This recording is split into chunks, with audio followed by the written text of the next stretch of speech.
gets up to the 30, the 20, 10, 5. Torrey Horton back to the end zone. 48-yard play. Guess who? Body up the middle, making another move to the outside. 15, 10, end zone again. Keeps it. Nice move by Brown. He's got space. He's got 6.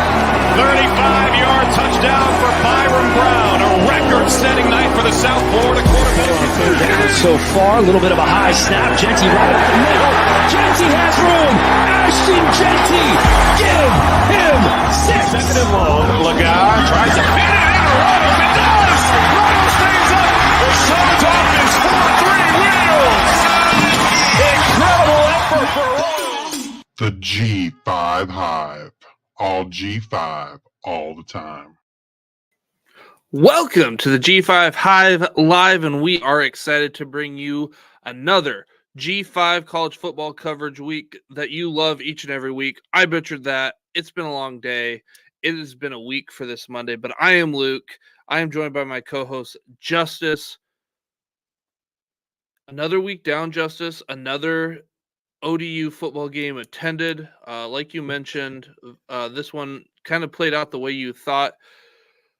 I got to know, ODU press coverage, and you go into that press conference, were you able to get down there sooner? I was down there super early this time. Okay. Of course, the game had a lot to do with that, right? It was not. I mean, it was a competitive game up until I guess midway through the third quarter, in terms of score anyway. At halftime, I think it was 14-10. Yeah, it got away pretty quick, and I think with about 5 minutes left, I walked down and to make sure I could get down there in time, and just took a seat in the press conference. So I was there the whole time. I actually had a question lined up, but first of all, like, you got to be really aggressive. Because like the local CBS, Fox, all those guys, they're like, as soon as he walks in, they're kind of like shouting, right? And so you either got to be super aggressive or kind of wait till maybe like the end when it kind of slows down.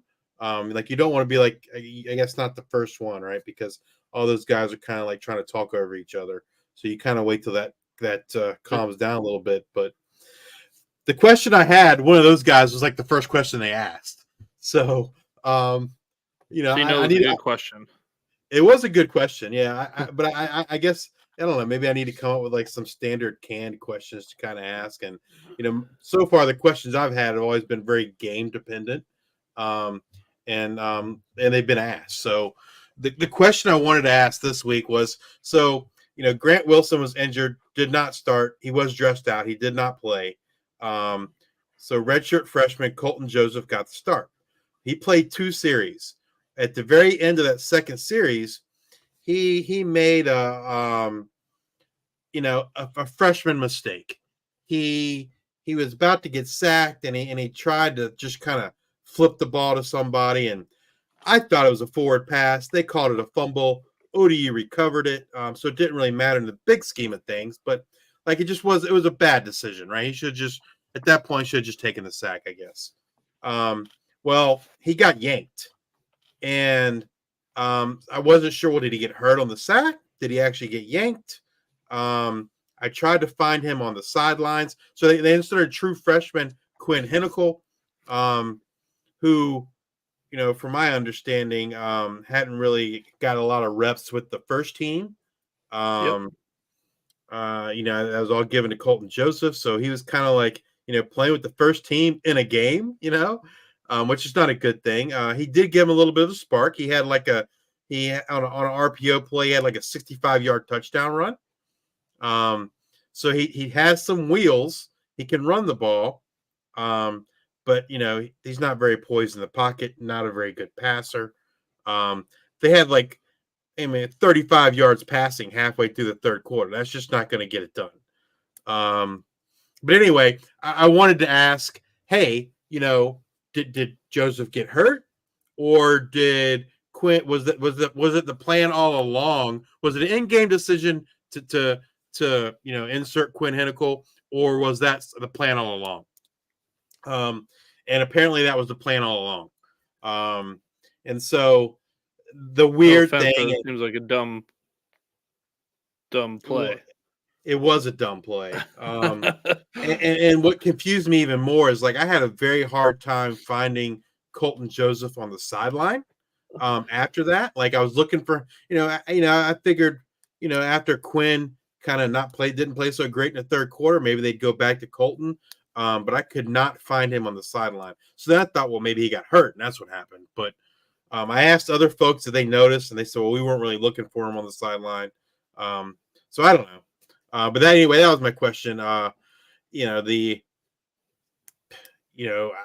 thought of some other questions, I guess, after the fact, but I'll save those questions for the next home game if it's still a problem. But yeah, the play calling is just on offense is just horrendous.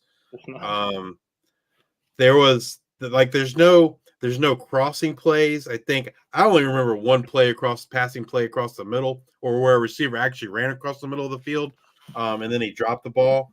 But someone else said there was only 4. Nonetheless, that's not a lot of plays across the middle. Everything's like to the sidelines, and that just is like, to me, that's a hard throw. It's I guess a less riskier throw, right? Because there's not so many people in the way. But it just seems like a much harder throw for a young quarterback. I would like to see like some quick slants and stuff, but it's not what happened. So we'll see. I got a month to work on my questions. There's not another home game until October 19th, so I got some time. Billy Tuesday, welcome to the chat.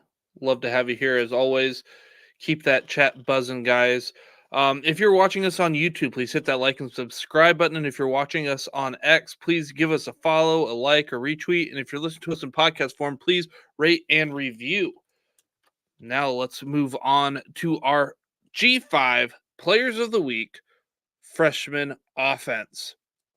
I took running back Fluff Bothwell, South Alabama, rushed for 143 yards and 2 touchdowns to lead the Jaguars to their first victory in 2024. Fluff, although not the starter at running back, yet, he has led the Jaguars running backs in rushing yards in each of the first 3 weeks. His real name is Demarion, but earned the nickname Fluff from his family because he was such a big baby, weighing in at 11 pounds at birth. Fluff, anything but Fluff, is a 3-star recruit and a top 100 running back in the class. He had a prolific career in high school, rushing for over 3,000 yards and 41 touchdowns as a junior, and added over 2,000 yards and 32 touchdowns as a senior. Yes, you heard that correctly. That's over 5,000 yards alone in just his final 2 years in high school. Certainly a player with a bright future ahead. All right, moving on to the defensive freshman of the week, and that is safety C.J. Hurd from Florida Atlantic. He had 6 tackles, 4 solos, and a fumble recovery to lead the Owls in the victory over rival Florida International. C.J. was making his first start for the Owls in 2024. He is a true freshman. He played really well. He played in the previous 2 games, but did not start. So this was his first start. He was a 3-star composite player. He originally committed to Florida State before decommitting and going to Florida Atlantic. He is well known for his House of Dragons-esque hair and has earned him the nickname Sea Snake. As it reminds many of the House of Dragons fans of Star Lord Corlys Velaryon, whose nickname in the show is also the Sea Snake. And CJ was a preseason true freshman All-American by 24/7 Sports, and he's certainly earning that here with his play for the Owls in 2024. Offensive player of the week. I selected wide receiver Ted Hurst, Georgia State. Again, keep the theme rolling of a G5 opponent over a P4 opponent. He had 7 receptions for 128 yards and 2 touchdowns, plus the game-winning catch to beat Vandy, the first time the Panthers have defeated an SEC team since 2019 when they beat Tennessee. All right, staying on the offensive side of things, I also picked a player with a big win over the P4, and that's quarterback Tucker Gleason from Toledo. This week, he threw for 285 yards, 3 touchdowns, rushed for another 40 yards to lead the Rockets to that huge G5 versus P4 victory over SEC Mississippi State in Week 3 with a 41-17 win. We'll get into it later, but huge win for the Toledo Rockets there in Week 3. And then staying with my defense, Luke and I talked about this, picking 2 players from the same team, but they both played outstanding. They both deserve it. So for my defensive player of the week was linebacker Georgia State, who was also critical in that win over Vanderbilt. He had 8 tackles, 5 solos, 2 sacks, 2 tackles for loss, 2 pass breakups to help lead the Panthers defense with that G5 over P4 victory, beating SEC Vanderbilt in Week 3, 36-32. And then I picked linebacker Sean Dolak, Buffalo. He had 16 total tackles, 8 solo, 1 sack, 2 tackles for losses, and 1 pass deflection as Buffalo beats UMass 34-3. I don't know. Anytime you put up double-digit tackles, it's something that catches my eye. And a dominant win against UMass there for the Bulls. And we'll talk about Sean Dolak a little bit more later on in our 2020 players, man. But, I was digging into the statistics today, and, he has an unbelievable solo rate. But we'll talk about that more later. All right. Well, Justice, why don't you give us, what the Swarm needs to know? All right. So, some news and notes for the G5 college football world. The first thing to kind of start off with is G5 in the top 25. Once again, Northern Illinois is kind of holding up the G5 in terms of, ranking. They're the only G5 schools still are currently ranked. They debuted last week at number 25. They are up to number 23 this week. Others receiving votes include Memphis, which would be number 26, Boise State, number 28, UNLV, number 29. Should be noted they were number 38 last week, Liberty at 36, and Toledo at number 38. Now, I want to spend a few moments talking about this AP Top 25 poll because it really, burns me, man. I don't for the life of me, what does UNLV have to do, right? They've gotten 2 wins over Power 4 schools. They're undefeated, and, they're only, 29th. Memphis and Boise State deserve to be ranked as well. Memphis goes down to Tallahassee, beats Florida State in Tallahassee. I understand Florida State's not great, but they did what they were supposed to do, right? They went to a Power 4 school on the road and beat that school. UNLV, Memphis, and Boise State 100% deserve to be ranked. In addition to Northern Illinois, it just the disrespect just it really, really pisses me off, quite frankly. I don't know. What do you think, Luke? I mean, I would agree. I haven't looked at the other teams in there, but I would guarantee there's some SEC bias. There's probably some Big Ten bias of people that, there's, I guess, give me a chance here to look up the top 25. But I'm guessing there are some teams that could drop out that you could put Memphis, who's 26, just on the outside looking in. UNLV got that big bump going from 38 last week to 29. I am sure there are some teams there. The teams that kind of stick out to me that I don't necessarily think belong there. Notre Dame, they actually went up a rank. They were still 18 after the loss to Northern Illinois. They went up to 17. Michigan still ranked at number 18. I don't think Michigan is a top 25 team this year on offense anyway. Some others that kind of stand out. Illinois, they're undefeated, but they're in at number 24. Texas A&M 2-1 at number 25. I don't think the two of those teams deserve to be ranked at this point in the season. So yeah, like you said though, it's a lot of Big Ten and SEC bias at this point. And I don't know. Like it just kind of Like- irritates me because I just don't think those teams deserve that.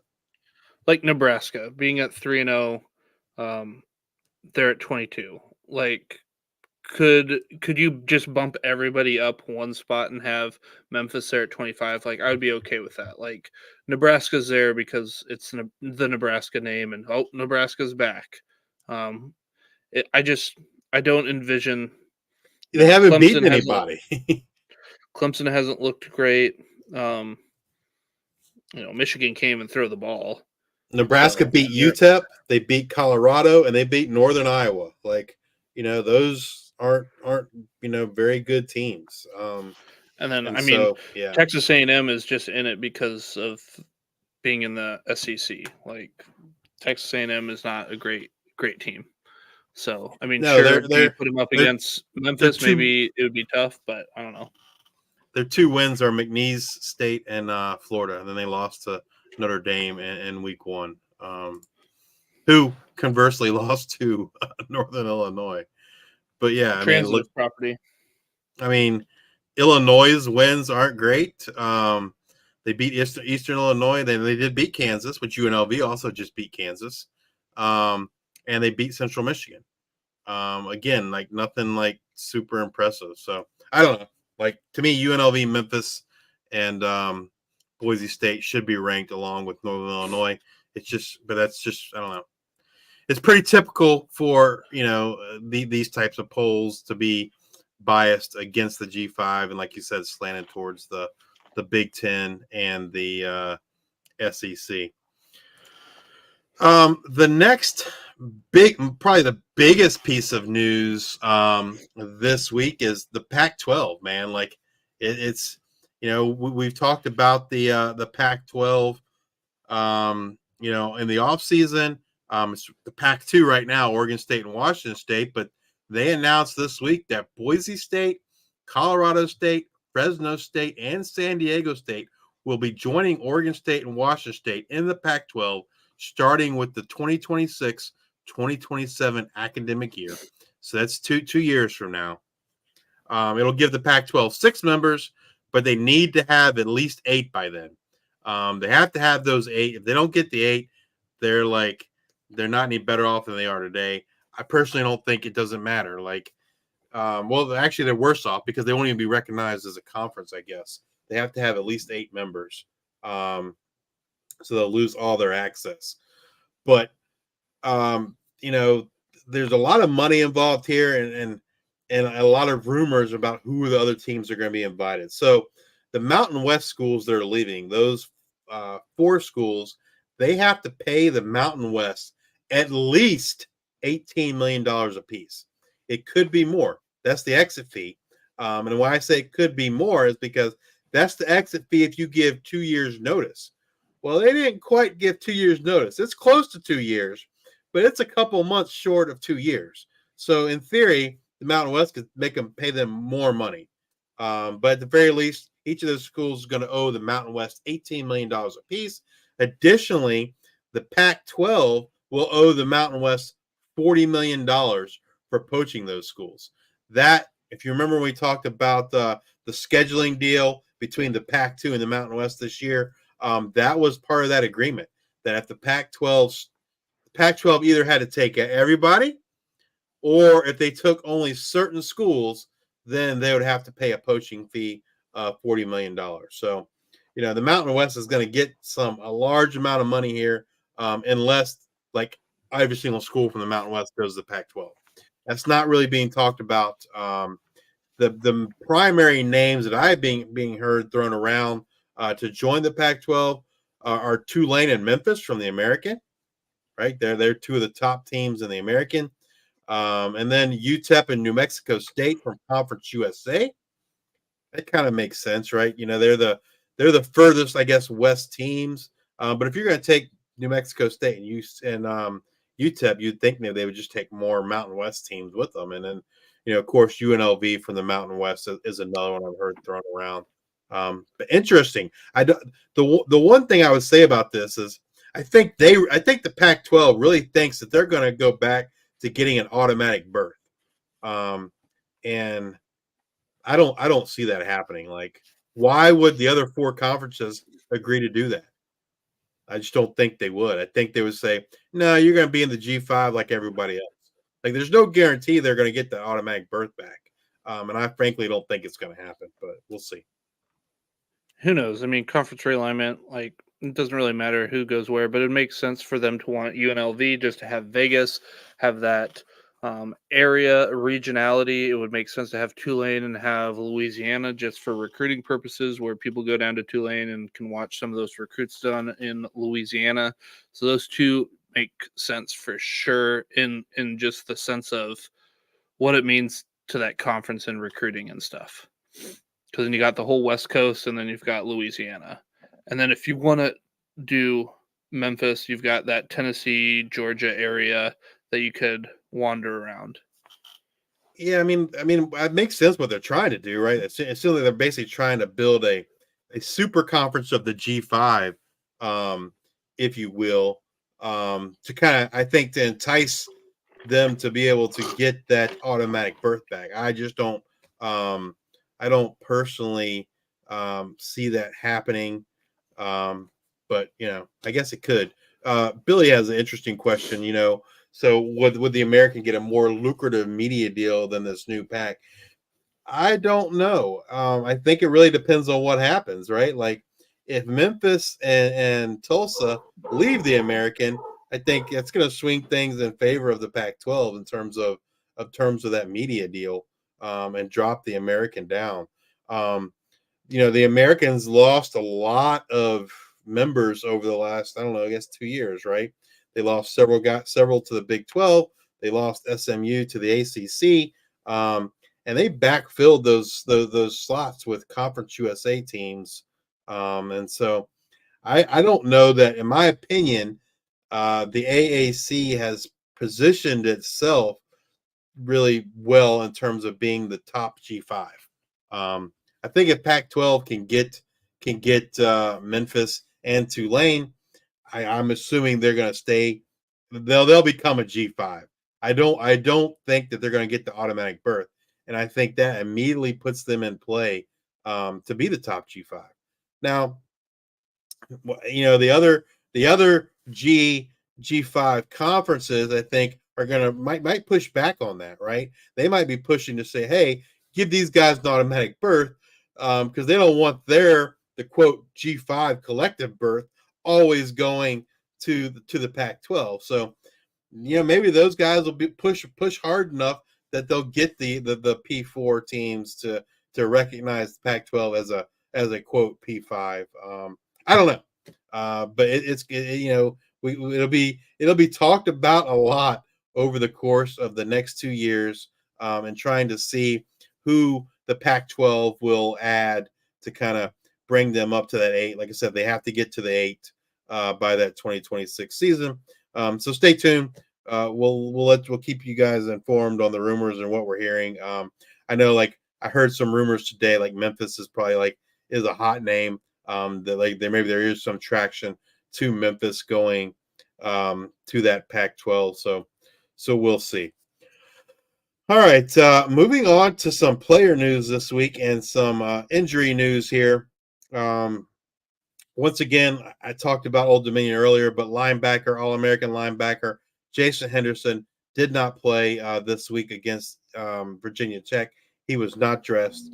I did tweet that out from our account once I saw that. Quarterback Grant Wilson also did not play, but he was dressed. He had a pretty large brace on his elbow. They do have a bye week this week, so we'll see if he can get right for 2 weeks from now when they play MacFo Bowling Green. Tight end John Michael Gillenborg from Wyoming returned to action in week 3, but he did not get the start, and he only played 9 snaps, had no targets in the game. So just good. I guess good to see him back out there. Hopefully it's gonna, he's working his way back into to game shape and to be ready for the Wyoming Cowboys for their next game. Quarterback Bertie Manuel Jr., Central Michigan, was upgraded on the MAC availability report from out to questionable, but he also did not play in week 3. North Texas running back Akaika Ragsdale did not play in week 3. And Memphis linebacker Elijah Herring did not play versus Florida State in week 3. Kind of a big loss for them, but they still were able to pull out that big win against Florida State. Colorado State wide receiver Torrey Horton, he was questionable, but he did play in week 3. He was just not super effective in that game, so definitely still kind of bothered by that injury. And much to our surprise, both Luke and I, South Alabama quarterback Gio Lopez returned and started that game week 3. He had a turf toe injury, and he played really well.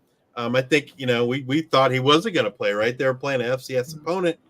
Figured they were not a very good FCS opponent, and they put up like 80+ points. I mean, yes, and they eventually put Bishop Davenport in, but it was pretty late in the game when that happened. And so I don't know. I think everything made sense that they would sit him again and give him App State this week.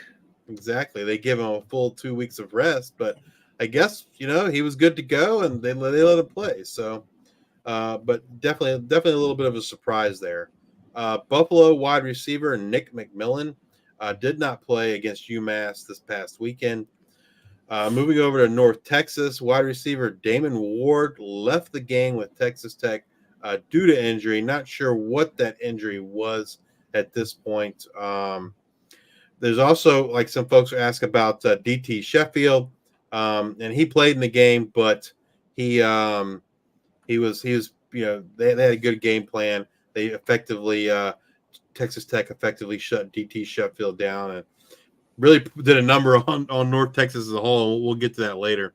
Probably the biggest injury news from this week, I would say, Liberty running back Quentin Cooley left the game Saturday with the leg injury, and early speculation is that it is not good. That doesn't look good. Doesn't look like he's going to be back anytime soon. I'm sure there's going to be probably an MRI or something they're waiting for. So kind of stay tuned on that front. But Quentin Cooley, like, if it wasn't for him, they would have lost the game against New Mexico State 2 weeks ago. So that's going to be a big blow for Liberty if Cooley is going to miss an extended part of the season here. Moving over to Utah State, wide receiver Jalen Royals left with injury. The same with Kyrie's White in week 3, and Brock Lane, tight end, also got hurt. I think the general feeling is that White and Brock Lane may play this week. Jalen Royals probably not. Is that right, Luke? That's what it seems like. Early indications. I mean, it is Monday, but they go to Temple this week. We're still trying to figure out the exact injury for Royals. I saw one report that said it was a head injury. Saw another that kind of disputed that. So I'm not exactly sure what it is, but we'll see if Jalen Royals is able to suit up this week. But I think there's a chance that he doesn't. And in that case, I think Kyrie's White could have a big game. It sounds like he'll be ready to go for this game. It'll either be run the ball a lot and get out of there without injuries, or Kyrie's White could have that big game. Another big injury this week. Well, it's a big injury in terms of name, but he wasn't necessarily playing, I think, very well. He might have lost the job anyway. But TJ Finley, quarterback for Western Kentucky, left the game with injury. He was seen on the sideline with crutches. He's expected to miss several weeks, ankle, lower leg injury. But Caden Veltkamp came in and looked really, really good. I think it's 2 weeks in a row where he's kind of coming in and look really, really good. So I'm not sure about Finley's hold on the job, but Finley, hurt, not good. I think Finley can keep that job based off of what I'm hearing around Western Kentucky. They kind of really want him to have that job. They brought him in as a transfer. Veltkamp, they said where they're going to move you to tight end. It just kind of seems like they don't want Veltkamp to be that guy. But this is going to be his chance. It looks like a maybe a high ankle sprain. He got rolled up on. I'm trying to remember the picture. It would be like his left ankle. Maybe it was his right ankle, I believe, got rolled up on. So that's your plant leg there. And, maybe that's 6 weeks where we get Veltkamp. I mean, that's majority of the rest of the season. Or maybe he's out there after like 3 weeks and ineffective at running. I mean, it's not like Finley was like running the ball a whole bunch anyways.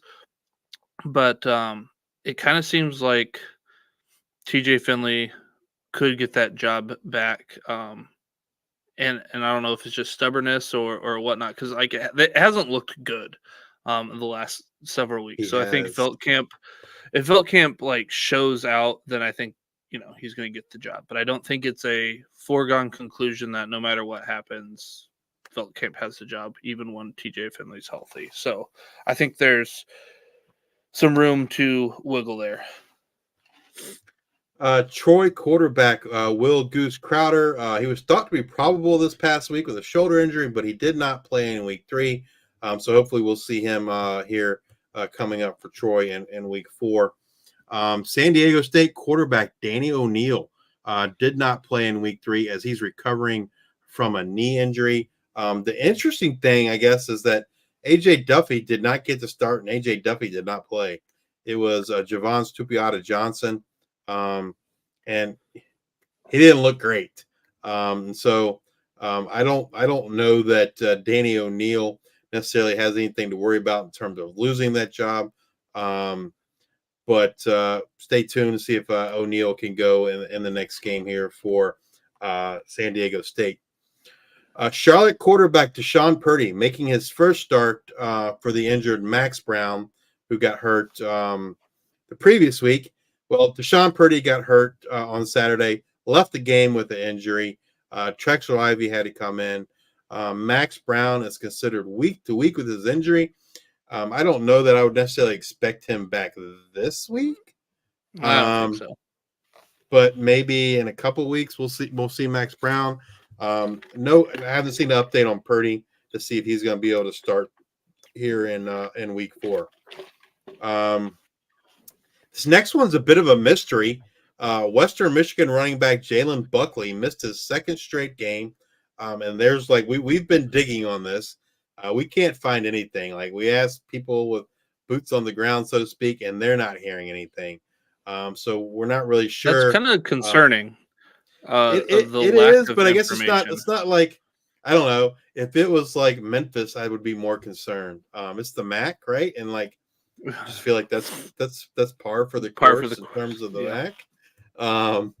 And there's not really a beat reporter that really covers Western Michigan.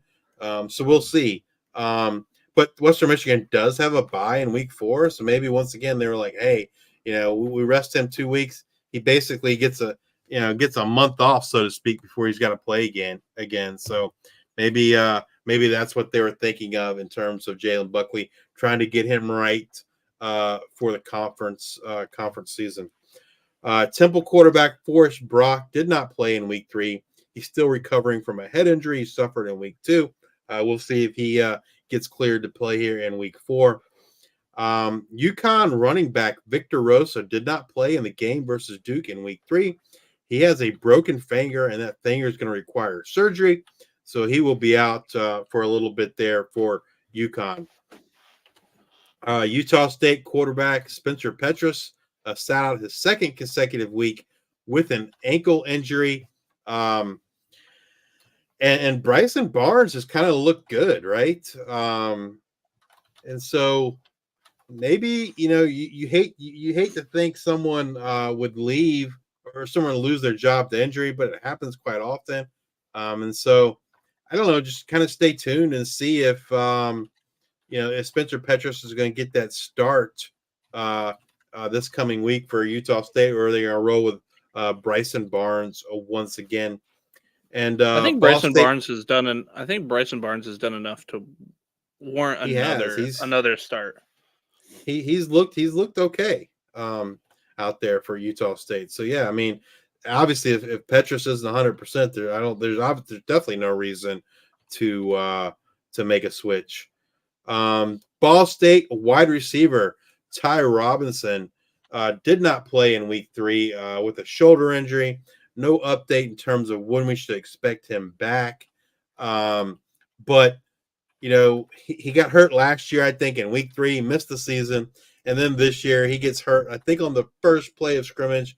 It was in week 2, but that was Ball State's first game with that shoulder injury. And he did not play again here in week 3. So, hopefully he can get on the field here soon for Ball State, because he was all set to be the number 1 receiver for Caden Simonza in that Ball State offense. Running back Justin Marshall, Colorado State. He left the game against Colorado, but the good news is whatever it was that was bothering him, he was able to return back to the game in the fourth quarter. So it would appear, based on that whatever happened with him is kind of on the minor side of things.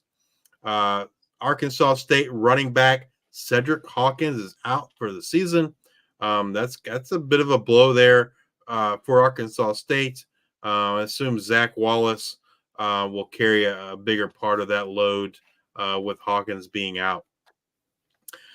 Coastal Carolina, both Braden Bennett and Javon Simpkins, running backs, did not play in week 3, and we'll talk about this later when we get to the waiver wire stuff. But Christian Washington is basically playing really well in their absence. Coastal Carolina normally rotates their running backs, but with Bennett and Simpkins out, Christian Washington is carrying the load there. And finally, Florida Atlantic wide receiver E.J. Horton is going to be out for a while after having foot surgery, so don't expect to see him anytime soon there for the Florida Atlantic Owls. All right, let's jump right into week 3. It was a big week 3 for the G5 this week. So take it away, Luke. What do we got? All right. Well, we got Arizona State at Texas State. That happened on Thursday. We had it was a really good one, but the bad guys, I guess, win this one. Forks up. Arizona State wins 31-28, and Texas State had their chances. Absolutely. They the fourth quarter they did not play well. I want to say they had a fumble and then an interception, and they gave it away in the fourth quarter, so to speak. I didn't feel like Arizona State was doing anything special. They just didn't make the mistakes that Texas State did, and that they definitely let one slip away, and that one could come back to haunt them, right? You see UNLV with those 2 wins. You see Memphis beat Florida State, and so that loss to Arizona State could certainly come back and haunt them for that G5 automatic berth. For their sake, I guess they're hoping Arizona State wins the Big 12, right? And then they say, "Hey, we lost to the Big 12 champion." But yeah, they definitely let a big opportunity slip away Thursday night. But then the good guys get one. You got UNLV at Kansas. UNLV wins 23-20. What do you make of Matthew Sluka? I mean, he's just not throwing the ball a lot, running the ball. Do you think that's going to be a reason for UNLV to not win the Mountain West, to not be maybe one of those? I mean, they're beating P4 opponents, but I just think of what that. You think of the voters and okay, well, they didn't put Florida State in last year, even though they deserved it. It's but it was kind of oh, that quarterback play, is that what's honestly keeping them out of the top 25? Is just because it's an unsexy play that they're doing? What is? I mean, yeah, they're just playing solid football, right? They're playing great defense. They're controlling the ball with the running game. But to your point, it's going to be interesting to see if they get into a shootout, what's going to happen, because Saluka does seem to struggle with the passing game, and but they haven't needed that so far. But yeah, you got to think at some point one of their games in the Mountain West they're gonna it's gonna become like a shootout, so to speak, right? You got Boise State, you got San Jose State offense is looking really good, and so Fresno State, another one, right? At some point, like I just feel like they're gonna have to pass the ball more than they have. And maybe that it might be there might be a night that their defense just isn't up to par. They've been playing excellent defense so far. So I mean it's working, but we'll see if it'll continue. But it's definitely interesting to see what'll happen when they get into a game where they've got to throw it around a bit more than they have so far to this point. And then Arkansas State goes to the Big House. They lose 28-18. Harden Jr. had a nice game. Only a couple catches, 3, but had the 52 yards, 2 touchdowns, made him count. They were able to turn over Warren 3 different interceptions, bring in Alex Orji. He goes 2 for 4 for 12 yards and a touchdown. Again, Michigan's not going to be anything special, but this game was a lot closer than I kind of anticipated. I kind of figured they would use Mullings to run the ball a lot more. He had 153 yards and 2 touchdowns on the ground. But yeah, that one was a lot closer than I anticipated. And I think the final score looks closer than it was, because they took out so Jalen Rayner took a seat on the bench. They put in Timmy McClain, and he led them to 2 touchdown drives, both to Reggie Harden. So that's going to be an interesting dynamic moving forward, right? That McClain looked really, really good. Rayner did not look so great. Could be a quarterback change coming for Arkansas State. Something to definitely pay attention to. I guess the narrative that I heard after the game was, hey, if Timmy McClain had played all the whole game, Arkansas State might have won. Kind of what people were saying. So I don't know. I didn't watch the game. I don't know. Yeah, I did not watch the game either, but you prep for one quarterback and you bring in another quarterback. It kind of changes things a little bit.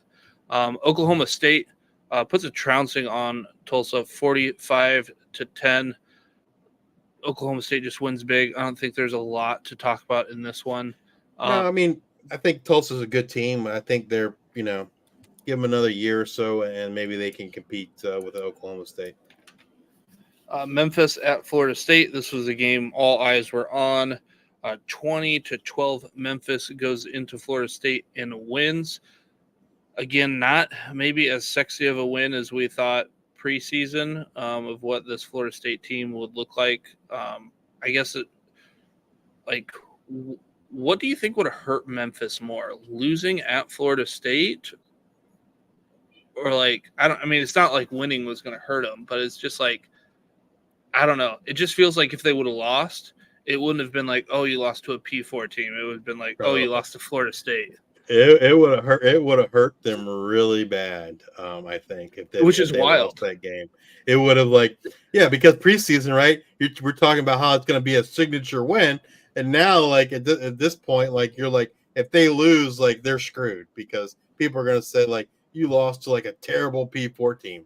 So at the end of the day, they got the job done, and so I'm happy. Maybe it's not as big a win as we had hoped for preseason when we called Memphis beating Florida State, 3 months ago. But at the end of the day, they got the win, and I guess that's what matters the most. So at this point, it's noon. It's noon o'clock for, I guess, me. But we've had games on Thursday, Friday. We said that there were going to be 3. There was a potential for 3 G5 over P4 wins. That would have been the 3rd. So we're sitting at 2. But what do we got later on? We're going to have to wait a little bit later. But Cincinnati plays at Miami of Ohio. We thought that this could be one, but Cincinnati pulls out the win 27-16. And again, a game that we thought was going to be a little bit closer, at least more fireworks, ends up Texas Tech just scorches, beats the brakes off of North Texas. It was pretty much done at halftime. It ends up to be 66-21. Texas Tech wins. It was done And then, early. It was done really yeah, early, man. Chandler Morris threw several interceptions in the game. The defense did not play good. Yeah, man.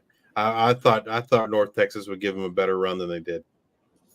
and then I did not get to watch the Tulane Oklahoma game, but I thought that game would be closer than maybe the 34-19 score, just because how they played against Kansas State. But Oklahoma just has athletes. Like I said, they win 34-19, and didn't even feel all that close from the parts of the game that I was able to watch. Were you able to watch any of this, Justice? I did not watch the game, but just kind of like looking at the stats and such, like I don't know. I think Oklahoma's going to be in for a rude awakening in the SEC. I have not been impressed with the Oklahoma offense at all. But I did think Tulane would give them a better game than what it ended up here. Yeah, based off like how their offense has been going, like I just like you said, I thought there would be just a closer matchup, I guess. I just don't think that their offense right now is clicking there for Oklahoma, and it's not that explosive. But then we finally get our third G5 over P4 win, 7 p.m. Eastern on Saturday. Vanderbilt at Georgia State. Vanderbilt, not sure how much money they paid Georgia State, but they come in there and Georgia State gets that 36-32 victory, and one that we marked down on the schedule for another potential P5 or G5 over P4 win was Toledo at Mississippi State. And this one wasn't particularly close. You mentioned Tucker Gleason as your offense player of the week. Toledo goes in to Mississippi State and wins 41-17. That gives us 4. I don't think I saw 4 coming. I thought UNLV had a really good chance. I thought Texas State had a really good chance. Memphis, I felt pretty good about. Toledo, I felt pretty good about. The Georgia State one caught me by surprise. So Yeah, it did because like Vanderbilt, like they're a better Vanderbilt team than they have been in years past. I don't know that the SEC that they're a better team in terms of SEC quality, but I think overall they're a better team than the normal product that Vanderbilt puts on the field. They beat Virginia Tech in week 1. Virginia Tech is a pretty decent team. So this is a decent Vanderbilt team, and Georgia State's had a lot of change, a lot of turnover, both coaching and personnel. And like, if you had told me like Georgia State was going to beat Vanderbilt in Dell McGee's first year, I would have told you were crazy. So, shout out to Georgia State, man. They came and they played, and they played their butts off, and they beat a pretty good Vanderbilt team. So kudos to them. I'm not surprised Toledo won. I am. What does surprise me is the score, right? Like you said, not close. I thought Toledo would have won this game like 41-38, something like that. I never would have guessed 41-17. Mississippi State, Toledo looked good. Mississippi State, not so much. all right, well, let's get in some to the G5 matchups. All right, so we got App State at East Carolina. App State wins 21-19. I did a lot of traveling. I wasn't able to watch a lot of games, but this one surprised me. I mean, East Carolina defenses, they're good. Offense, Yep. not so great. I'm starting to just question a lot of things this year. One of which is App State. And I thought, they would be, one of those teams to beat. And they're winning games, but they're just not winning like I thought they would. Yeah. And I guess it's better to win. But I thought the Clemson game would be a little bit closer. They get trounced, get it. But I thought this one would be a get right game here. And I'm not so sure I got that. Yeah, I mean, I agree. App State's a team that I think we both really liked. I think I liked them even more than you in terms of their outlook for this season. And yeah, I didn't expect them to beat Clemson, but I thought it'd be a competitive game. and it was not. And I would have thought they would have been able to handle East Carolina more so than they did on Saturday. Like you said, the East Carolina defense is pretty legit, especially that defensive line. And App State they got at the end of the day they got the win, but it was not impressive by any means. So be interesting to kind of see like how this season plays out. Last year App State kind of started playing better defensively as the season got on, went along, and so I don't know. Maybe things will eventually start clicking for them, and the App State team that we expected will show up here soon. And then we had Florida International at Florida Atlantic. Florida Atlantic wins this one 38-20, and they got that run game going, but not by the guy that we thought it would be. Were you able to watch any of this game? Well, they did have so both Zoo Mobley and CJ Campbell both had good games. Zoo Mobley just had got the touchdowns. Yeah, but Zoo Mobley had, I want to say he had like a 70-yard, I think, touchdown run, and so that's where a lot of his yardage came from. CJ Campbell was used in the passing game as well. But yeah, the story of the day was that Florida Atlantic running game. I thought this game would be a little bit closer than it was. But hats off to Florida Atlantic for showing up. That's a kind of a big rivalry game for these two schools, and a big win there for Florida Atlantic. And then we have UTEP at Liberty. Liberty wins 28-10. Again, another school, talk about just kind of disappointing. I mean, not that, we were thinking Liberty would be the representative for the G5, but we thought that they would have a really, really good chance. They're not playing like they deserve it. I just I've been hyping up in my head this App State Liberty game and how this is going to be that huge game.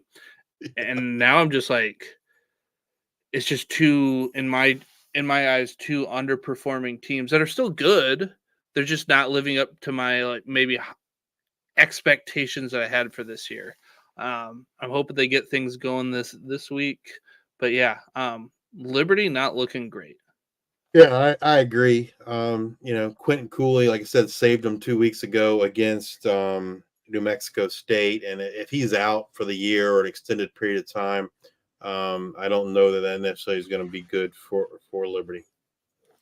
And then we got Western Kentucky at Middle Tennessee State. This is the one that we just went bonkers, 49-21. These are the kind of games that we expect, but honestly, I didn't really expect it. Middle Tennessee State hasn't been really clicking yet. We finally get Omari Kelly breaks out. Auburn transfer, if I'm remembering correctly. He got 2-3 touchdowns this week. He had 200 yards and I think 2 touchdowns. Broke out, and then obviously you get TJ Finley gets hurt, bringing a backup quarterback. Caden Veltkamp goes bonkers, whatever it was, 27 for 30, 5 touchdowns, I think, or rushing. I don't know. It was this is kind of what you expect for these games, and I thought Middle Tennessee would be better this year. Again, talk about my expectations. Just things aren't clicking quite right yet. I'm still hopeful that they'll get things turned around here by the end of the year. But Western Kentucky might be a team that is better than I thought. I mean, win totals beginning of the year, I think had them at 7 or 7.5 wins over under. I would have taken the under, but they might have things figured out. And honestly, Liberty's leaving the door open for Western Kentucky to maybe win that conference. The one thing I guess is a little surprising, you're looking at the stats. Middle Tennessee had a good game in terms of statistics offensively, but they couldn't get into the end zone. Right, that part surprised me a little bit. I'm not sure why that was. I didn't get to watch the game, but just looking at the pure stats, you would have thought they would have scored more than 21 points.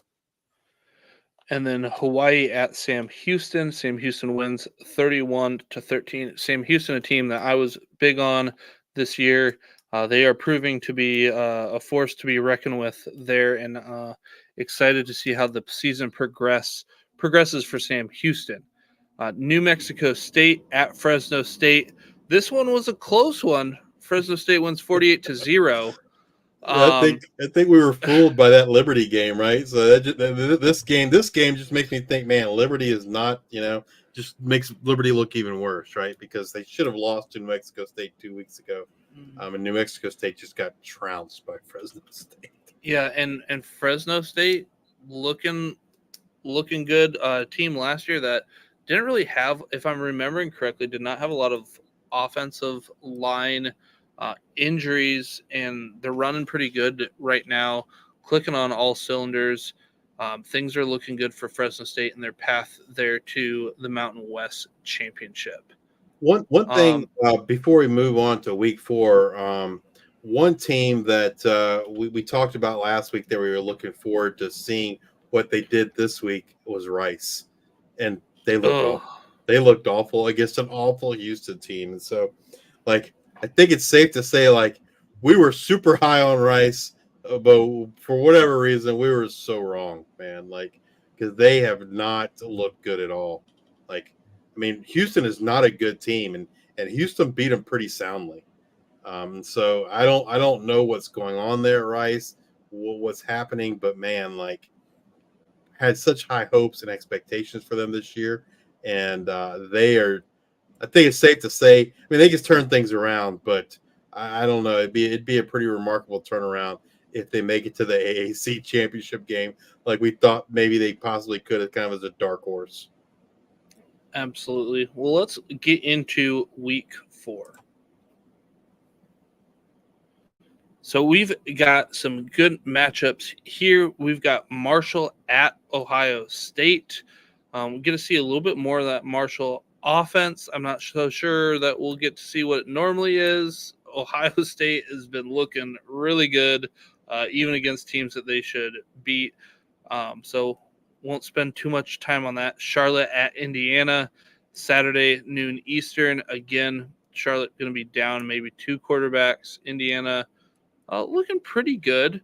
They did pull out a Big Ten win last week, so I anticipate Indiana pulls this one out. And then we've got James Madison at North Carolina at noon Eastern. I anticipate North Carolina will win this, but there's up and downs there with North Carolina. JMU, again, maybe another disappointing team that I thought they would just have a little bit more offensive firepower this year. I get they haven't, they lost their whole team to Indiana. They got a new coaching staff comes in, but I just kind of expected a little bit more from JMU this year. JMU's coming off a bye week, right? It'll be interesting to see if they make any changes. And try to get that offense playing better here against the Tar Heels. It's we highlight it because I feel like it has some potential to be a G5 win. James Madison kind of was a Jekyll and Hyde, right? They played pretty good week 1, and then they didn't. Even though they won week 2, they didn't play so great. And so it'd be interesting to kind of see what adjustments they made with that bye week and how they look against North Carolina, who, it's the Omari and Hampton show, right? And so we'll see what JMU has for the Tar Heels on Saturday. And then we've got Ohio at Kentucky at 12:45 p.m. Eastern. Kentucky almost gets a big win against Georgia. Ohio's going to have a tough one here with Kentucky, but maybe Kentucky comes off hey, look at what we can do. Maybe some people are just hurting a little bit more. Yeah, you have a little letdown, and maybe Ohio's able to pull one out in this one because Ohio's been playing pretty good, and they've been throwing the ball pretty well and obviously running it really well. They've got, I think, statistically speaking, one of the better running backs in all of college football right now. Yep. So we got Kentucky offense does not look great. And then you got Arkansas State goes to Iowa State Saturday at 2 p.m. Eastern. Again, maybe we see Timmy McClain here at Iowa State. I don't really know what to make of Iowa State. I haven't got other than the Iowa State game, it's going to be a tough battle. Hopefully you get maybe some broken plays, get them deep. But I could see Arkansas State pulling this one out. It's going to be hard to go into Ames and win, though. It is. It is. But like I said, I think to me, it's possible. Maybe they can rekindle that magic they had there towards the end of that Michigan game. And then we've got Virginia at Coastal Carolina, Saturday, 2 p.m. Eastern. This one I really like. Virginia, a tough team, but Coastal Carolina have been playing pretty well, finding ways to win. Um, it hasn't always been pretty, but they're figuring it out. So, give them a chance. You go home. Yeah, it's You at got home at Myrtle Virginia Beach. coming in. So, yeah, I like their chances. And then Miami of Ohio at Notre Dame. Notre Dame looked a lot different last week, putting foot in A there to Purdue, made Purdue look real bad. Maybe Purdue's worse than I anticipate there in the Big Ten. But Miami of Ohio put up a fight there with Northwestern in what was that, week 1, week 2? Trying Week to remember the one, bye weeks. I I think week think. 1. Yeah. Miami can throw the ball around the yard. Brett Gabbert, an experienced quarterback. I think, you go to Notre Dame. Notre Dame, maybe I wouldn't think they'd have a letdown because they've already Could be been their second loss to beat the one. MAC, though. That could be, and if there is a quarterback that could pull it off, Brett Gabbert, all that experience might be the one. Yeah. Good Um, defense, too, for Miami, Ohio. Absolutely. Then you've got Kent State at Penn State. Kent State has not been looking good this year, so I anticipate a nice win there for Penn State. Saturday at 3:30 p.m. Eastern. We've got Duke at Middle Tennessee, Saturday at 4 p.m. Eastern. That could be interesting just because of how Duke has been playing. I anticipate them winning, but maybe that one's one that looks closer on Yeah, paper. and that could be a sneaky potential there for the G5 win for Middle Tennessee, right? Yeah. Kind of like the Georgia State Vanderbilt game of last week. Middle Tennessee could beat Duke for sure. Yeah, if they can get the red zone situations figured out. And then we've got Miami at South Florida, Saturday at 7 p.m. Eastern. South Florida played Alabama really well. So we'll see how Miami looks. This will be an interesting game because a lot of people think, Miami is back. Their schedule is not that difficult. So that's what makes it look like Miami's back. Cam Ward doing pretty well, but that run game a little iffy there.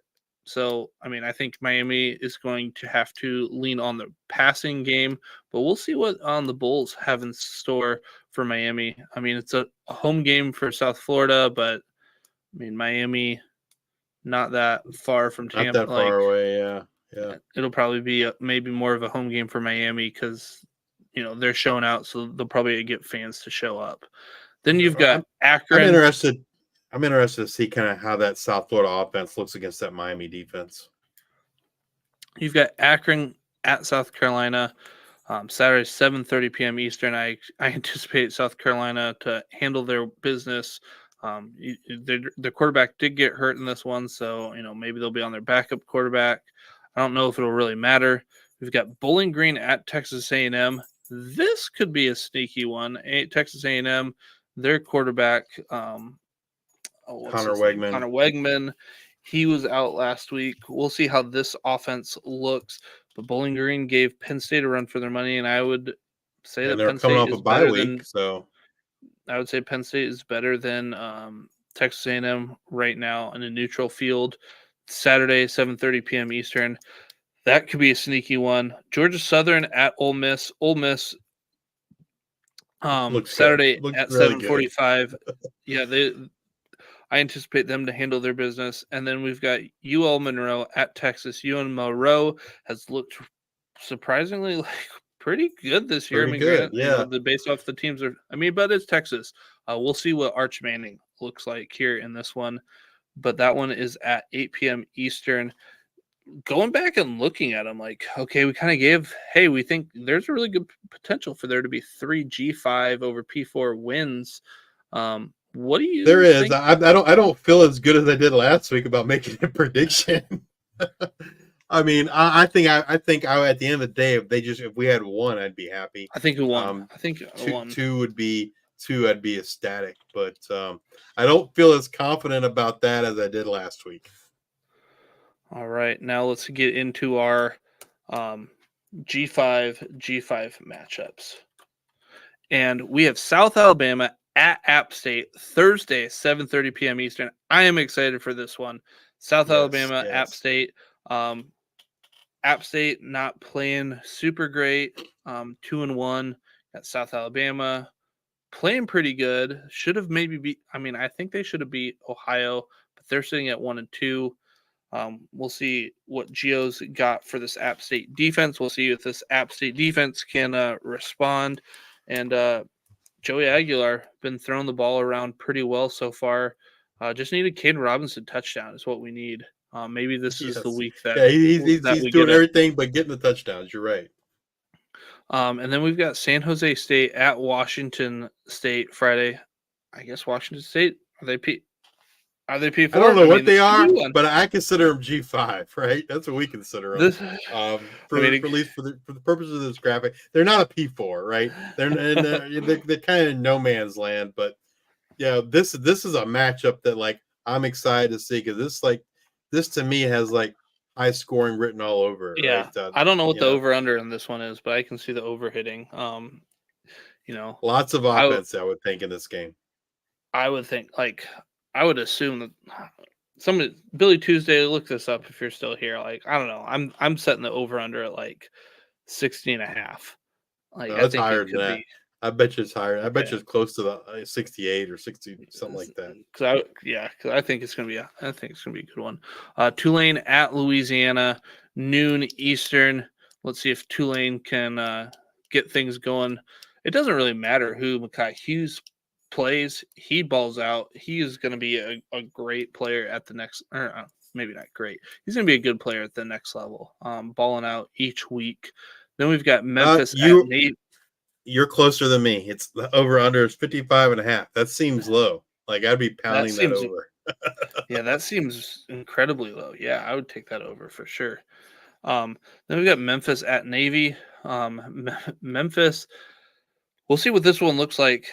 Navy obviously runs the ball quite a bit. We'll see how many opportunities Memphis gets, but they're going to have to score touchdowns when they get them because I don't think they're going to get the ball a whole bunch in this one. Time of possession here for Navy.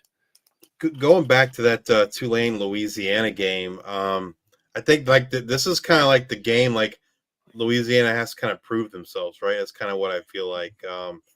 They've won, but we've questioned like how good are they really this year. This is the game. Like to me, this is a game like you would circle and say, hey, like this is kind of this is going to kind of tell you a lot about how good Louisiana really is. And then we've got East Carolina at Liberty, Saturday, 6 p.m. Eastern. I'm going to go ahead and say that East Carolina beats them, gets the win. I think Liberty's been playing with their food too much, and I think this is East Carolina is able to pull this one out. I mean, East Carolina's the best team they will have played to date. I don't feel great about it, but Jake Garcia throws the ball around. I mean, he puts the ball in danger, but they got to minimize those turnovers. Absolutely, they can't throw 4 interceptions and win again. If they're not playing Old Dominion this week, they're playing Liberty. If he can connect on a couple, this might be one that East Carolina is able to pull one out because that defense is good and that Liberty offense has been struggling. So maybe this is, a low-scoring game, and East Carolina pulls one out. Then we've got New Mexico State at Sam Houston, Saturday at 7 p.m. Eastern. I think Sam Houston rolls. They continue doing what they've been doing. It seems like you want to see something. You want to say something about is New Mexico Sam State Houston Bearcats? Want to say something about my Bearcats? I think we're going to see how legit they are, right? Like I said, New Mexico State should have beaten Liberty 2 weeks ago. They play probably it's probably Sam Houston, Western Kentucky are the top 3 teams in Conference USA. So I'm just kind of you can't really compare games, but I'm kind of interested after watching that Liberty game. I'm kind of interested to see how Sam Houston does against New Mexico State here. Like you said, New Mexico State got rolled last week by Fresno State, but they looked okay, and looked way better than expected against Liberty. But maybe that's just because Liberty, we think we thought more of Liberty than what they are. But I don't know. I'm just kind of interested to see how Sam Houston does against a common opponent in New Mexico State compared to that Liberty game. All right, and then we've got Toledo at Western Kentucky, Saturday, 7 p.m. Eastern. This one will be a good one. Toledo defense, good as always. Western Kentucky, obviously going to have another new quarterback under center or in shotgun.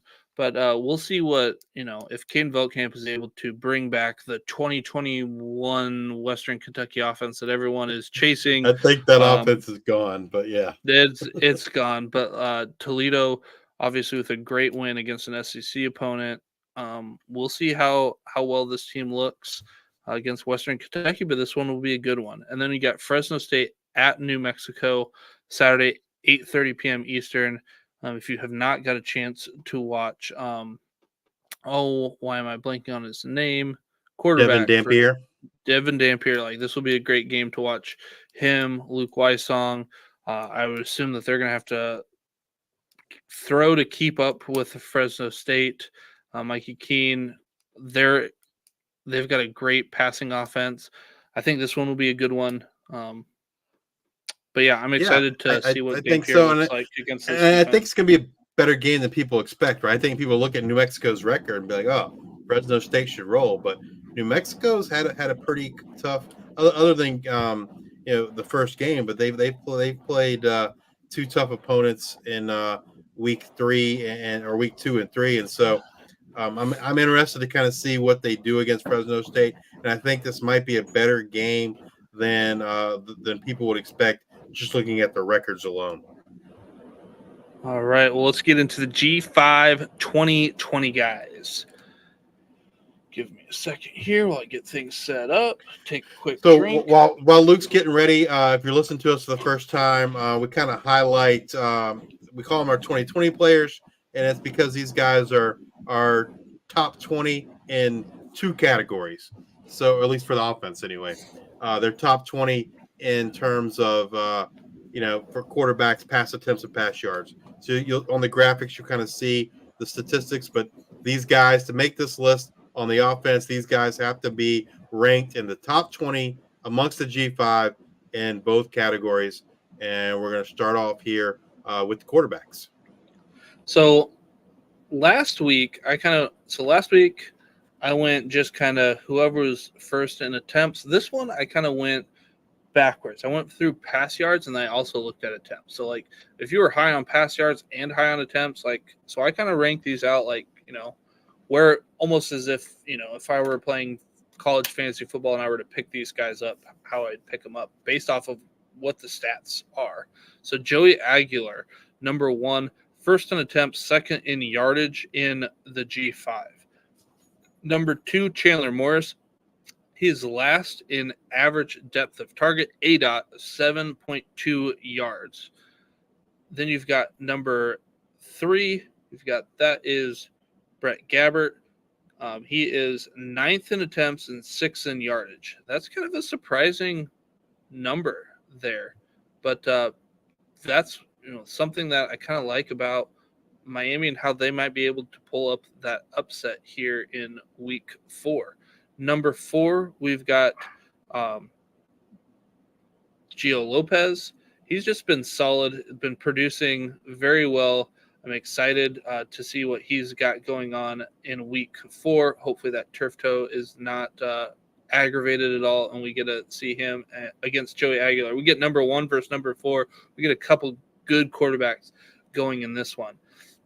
And then we've got Emmett Brown at number 5. We didn't know who the quarterback was going to be coming in, but Emmett Brown, he has the least rushing yards of all of the 2020 quarterbacks. He averages 2 rushing yards a game, and that's without sacks. And then he leads the 2020 group in big time throws with 9.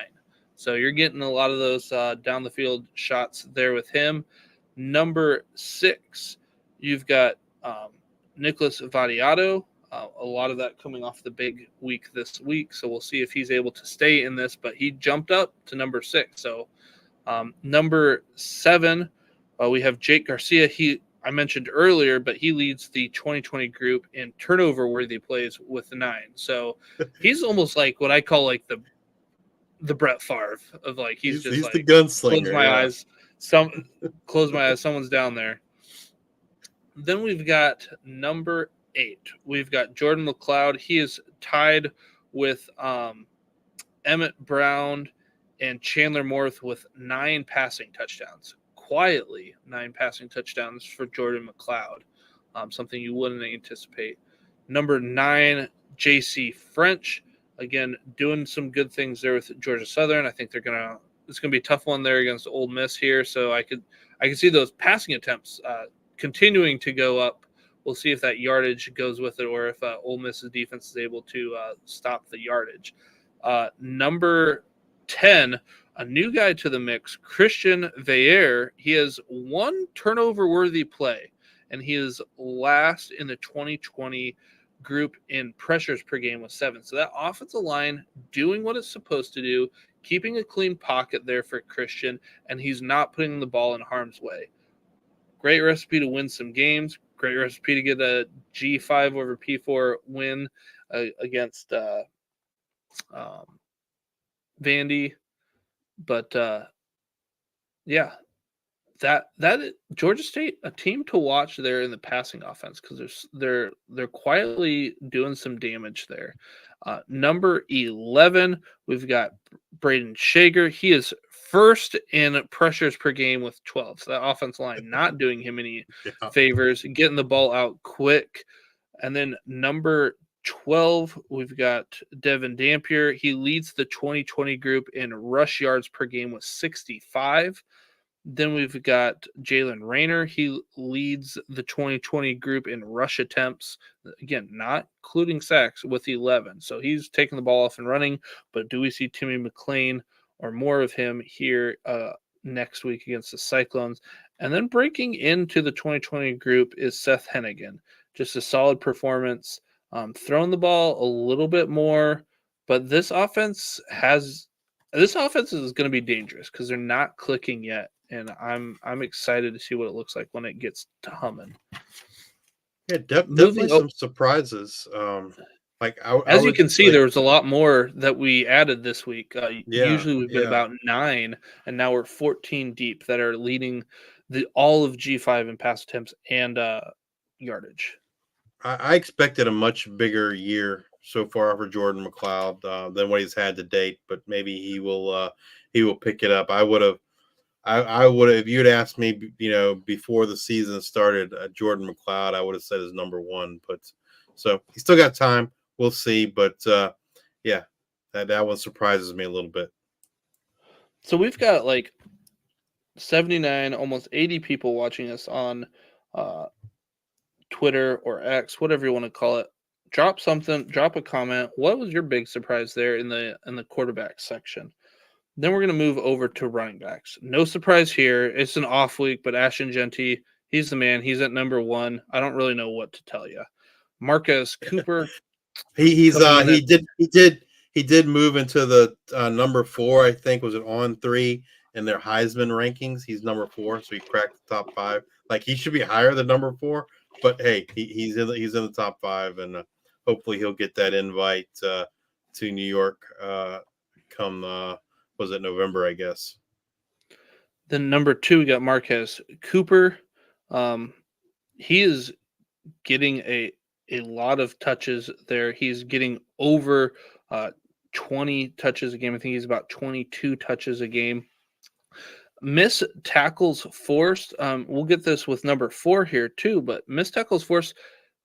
Anthony Tyus, he leads this group with 26 missed tackles forced, Ashton Jeanty at 21, and then Cooper at 18. So Cooper number 3 in missed tackles forced. Number 3, Mekhi Hughes. He is 3rd in the 2020 group in receiving receptions per game. So doing a lot there in the receiving aspect, which is great to see. In front of him is number 5, Ishmael Mahdi. He is 2nd in that 2020 group with 3 receptions per game. So again, getting the running backs with a lot of reception work, great. Anthony Tyus there at number 4, like I mentioned, leading the this group in missed tackles fourth with 26.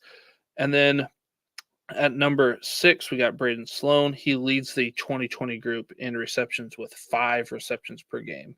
So played, what was it, Miami last week. Yeah. So, but yeah, he's the definition of a receiving back, bell cow. He's doing it all. And then Ontario Brown, second in yards in the G5, with, I should say, second most yards per game in the G5, averaging 85.5 yards per game. The thing that's holding him back, no touchdowns on the ground yet. So that is something that hopefully he finds a rushing touchdown in the near future. All 5, 5 of these running backs here have 20 or more opportunities a game. The only one that is not in this 2020 list. Do you know who it is, Justice? I'm gonna say Ontario Brown. Aaron Young. And who else? I'm just saying, like, he's not on this. He didn't make the 2020 group, but he's there's someone averaging 20 touches. Oh, Aaron Young from ODU. Yeah. Interesting. Yeah. Interesting. So if they were, able to, he's not utilized a lot in the passing game. That's interesting. Yeah, I never would have guessed that. Yeah, but yeah, he's averaging over 20 touches. I think he's about like 20. It's like 20 and a half or 22 touches a game. And yeah, not getting the yardage there. That ODU is not allowing him to get that yardage. But that was kind of interesting. But like I said, you got 5 of those guys getting over 20 attempts, which is what you like to see. Now we've got our wide receivers. Again, same thing that I did with the quarterbacks.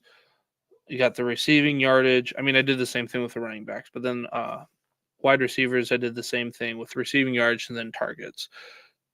Nick Nash he's like the Ashton Genty for the wide receiver groups. Like, you're trying to reach him. Another monster game. Another monster game. He's giving you 11 receptions a game, and he's first in the G5 with touchdown receptions with 6. The next closest is 3. So he's doing great work there. You got number 2, Cade McDonald. He is second in the G5 he is second in the 2020 group in receptions per game with 8. Then you've got Jamal Pritchett there at 3. Also gives you a good deal there on the special teams, gives you a punt return. But he's just been super solid. He's at like 9.5 targets a game. Like, he's nearing double digits targets, which is great to see. Then jumping up, he was not here last week, but Caden Robinson, he's getting 9 targets per game, 94 yards per game. And again, like I mentioned earlier, 0 touchdowns. So this big Caden Robinson breakout is about to happen. Then at number 5, we have Luke Wysong. He is last amongst the 2020 guys in YAC, or yards after catch per reception, with 3.9. So that's kind of important if you're looking at this from, a fantasy football lens, because you're getting the yards and you're getting targets. So he's getting targets, and if you're getting yards, that means you're catching them, and he's not doing a lot with it after. He's catching it and going down, essentially, with a 3.9 YAC after reception there. So, like, that's a lot of targets that he's getting. Now, if he were to break one, that would, wheels up there for Luke Wysong. Number 6, Coleman Owen. He is averaging 7 receptions, 94 yards per game. Again, just like Caden Robinson, 0 touchdowns. We're just waiting for Coleman Owen to be unlocked here. Then number 7, we've got Profili Ashlock. Just solid. A lot of volume there for Ashlock. Number 8, a name that is new, Camden Benjamin. He is second in the 2020 group in receiving yards per game with 96. He's also first in the 2020 group in ADOT, or average depth of target, with 16.2. That kind of surprised me there. So he's getting, the deep balls. He's catching the deep balls. He's second in receiving yards with 96. Obviously, if you're getting those deep balls, makes sense. But like you said, Tulsa looking pretty good here. Setting, I think they're going to be looking good here in the next couple of years. Number 9, we've got Corey Rucker. He's first in YAC per reception with 6.8 yards after the catch. He is tied with Omari Kelly there at, number 12. He breaks in after his monster game. Number 10, Damon Ward. He is second in ADOT of the 2020 guys with 14.2. He's still being pushed up by that huge week 1, right? Because he hasn't done much the last 2 weeks, but he had a humongous week 1. Yep. And then number 11, another name new to this, tied for second with touchdowns, and he's tied with second with Pritchett, is Devontae Ross with Troy. He is getting a lot of work here, and I think we continue to see Ross prevail here for Troy going forward. So that was a lot. That was 12. I think last week we had, I don't remember how many. 8 or 9. Yeah, we didn't have as many. Encouraging to see some signs of life from Omari Kelly, right? Huge week 2. So hopefully, week 3. Hopefully that's a thing. That's a sign of things to come for Omari Kelly here in 2024. And then tight ends. Nothing changed here from last week, except for I think I switched. I think maybe the order changed, but yeah. So I think Koziol moved up to number 2. I think. Yeah. Yep. So again, this is what I looked at when I was looking at targets and receptions. Again, Harold Fannin. If he was in with the wide receivers, he would have ranked 10th with targets per game at 9.5. He's catching 8.5 of those 9.5 targets, and he would rank 5th in yards per game, averaging 102 yards per game. That's important, right? Because I think he's the only tight end of this group that if we lumped them together with the receivers, Harold Fannin Jr. would still be a 2020 guy, which that's impressive for a tight end. Yep. And then Tanner Kozoil, he's averaging 49.5 receiving yards per game, getting you 5.5 targets per game. Holden Willis is getting you Tanner Kozoil is getting you 5.5 receptions, 7.5 targets. Holden Willis and Colin Weber are getting you 6.6 targets per game, about 4 receptions a game. The only difference is Holden Willis is getting you 66 yards while Colin Weber is getting you 47.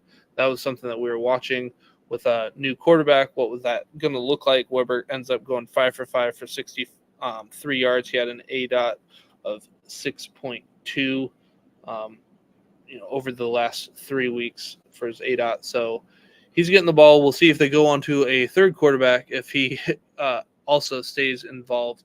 And then Dorian Fleming there for Georgia State, 6 targets per game, getting you 4 receptions, almost 5, 48 yards. So him and Colin Weber are about the same. Dorian Fleming has 2 touchdowns, he has 1 touchdown compared to Colin Weber's 0. And then ADOTs are about the same. You've got Colin Weber, like I said, is 6.2. You got 6.1 for Dorian Fleming. So if you want to interchange them, that's fine. But obviously, Harold Fannin Jr. is the guy to know here. All right, moving over to the defensive side of things and starting off with the defensive line, and we're looking at the top guys in the G5 in terms of havoc rate. Number 1, Mike Green at Marshall. He is the only guy that's been on this list since the beginning of the season. He's moved around in position each week, but he has remained in the top 5 all season long. He has a havoc rate of 0.19. Like I said, made the list all 3 weeks. He ranks 4th in the G5 and total quarterback pressures with 12. Number 2, a newcomer this week, first appearance in our 2020 guys for the defensive line is defensive end Billy Pullen from UL Monroe, havoc rate of 0.18, and he ranks first in the G5 in sacks for the defensive line with 4 sacks on the season. Next up, second week in a row, defensive end Desmond Little from UAB, also with a havoc rate of 0.18. He ranks second in terms of total quarterback pressures with 14 among the G5. Number 4, Cameron Olds from Kent State, havoc rate of 0.17. Also the second week in a row that Cameron shows up on our list. He ranks 4th in the G5 defensive line in sacks with 3. And then finally, making his second appearance. It's not 2 weeks in a row. He was on here week 1. He's back here in week 3. That's defensive end Jesse Evans from Louisiana Tech with a havoc rate of 0.17. He ranks first in terms of total tackles for the defensive lineman with 14 tackles on the season. Moving over to the linebackers, and these guys are ranked in terms of tackles per game. Jumping back up to number 1, Dorian Hopkins from UTEP, 11 tackles per game. He ranks 3rd in the G5 with stops with 16. So stops are like, that's a measurement in terms of like, hey, you're stopping a guy on 3rd down, stopping him in critical plays, stopping him on 4th down. So he ranks 3rd in the G5 for that with 16. Number 2, a newcomer to this list, Sean Dolak, Luke's Player of the Week, had that big game in week 3. And he comes in also at 11 tackles per game. It's his first appearance. But the thing that's most impressive about Sean Dolak, and I alluded to it earlier, he has a 94% solo tackle rate. Like, that's unheard of. Like, it's not unheard of to have a solo tackle rate that high, but it's kind of unheard of for someone to be on this list in terms of, having a high number of tackles and having a solo tackle rate of 94%. Because tackles, you have solo tackles and then assisted tackles. And oftentimes the high total tackle guys have a lot of assists. And that's not the case for Sean Dolak. So it just makes what he's doing that much more impressive. Number 3, linebacker Jordan Pollard from San Jose State, averaging 10.7 tackles per game. And he also ranks 3rd in stops with 16, just like Dorian Hopkins. Number 4 on this list, linebacker Landon Watson from Marshall, averaging 10 tackles a game, and he has 3 total quarterback pressures on the year. So he's getting it done tackling and also getting it done putting pressure on the quarterback here for the G5. And then rounding out this list is a newcomer to the list, Travion Barnes from Florida International. He's averaging 9.7 tackles per game. It's his first appearance on the list, and he is ranked 6th in stops with 15. Moving on to the defensive backs, we have these guys are ranked according to their adjusted net yards per coverage snap.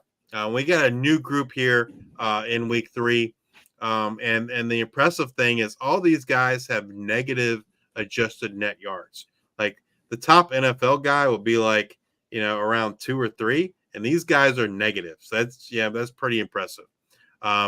Safety Al Mahai Ali from Charlotte with an adjusted net yards of negative 0.78. He has 2 interceptions on the year. Number 2, cornerback Cam Lockridge from Fresno State with a negative 0.54 adjusted net yards. He has 3 interceptions on the year, which is near the lead there for the G5. Number 3, cornerback Brian Blades II, Florida International, a negative 0.43 adjusted net yards, and he has a quarterback rating against him of 6.3.